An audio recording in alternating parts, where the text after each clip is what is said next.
Haryana national yoga championship 2025-এ গত 11 March মঙ্গলবার গ বিভাগ থেকে সায়ন বিশ্বাস প্রথম এবং বিভাগ খ থেকে অনুষা বিশ্বাস তৃতীয় স্থান অধিকার করে বাগদা ব্লক মুখ উজ্জ্বল করল। দেশের বিভিন্ন রাজ্য থেকে শতাধিক ছেলে মেয়ে এই ন্যাশনাল যোগা চ্যাম্পিয়নশিপে অংশগ্রহণ করেছিল বলে জানা যায়। পশ্চিমবঙ্গ থেকে বনগাঁ ডায়মন্ড ক্লাবের হয়ে উক্ত প্রতিযোগিতায় অংশ নিয়েছিলেন সায়ন ও অনুষা। তার আপন দুই ভাই বোন, তাদের বাবার নাম সুজিত বিশ্বাস, তাদের বাড়ি বাগদা ব্লকের রণঘাট গ্রাম পঞ্চায়েতের ডহরপোতা গ্রামের রাজবংশীয় পাড়ায়।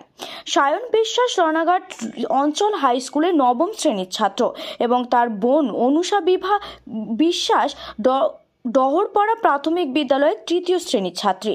প্রথম পর্যায়ে কুলিয়ার মাঠে তাদের এই যোগার হাতে খড়ি দেয় এলাকারই বিশিষ্ট টাইকোন্ডো প্রশিক্ষক জহিরুল ইসলাম বিশ্বাস। পরে তারা দুই ভাই বোন বনগাঁ ডায়মন্ড হারবার ক্লাবে উন্নত প্রশিক্ষণ নেয় এবং উক্ত ক্লাবের পক্ষ থেকে হরিয়ানা ন্যাশনাল যোগাশিপ 2025-এ অংশ নিয়েছিল। তাদের অসামান্য সাফল্য এলাকায় রীতিমতো উৎসবের আমেজ চালু করেছে।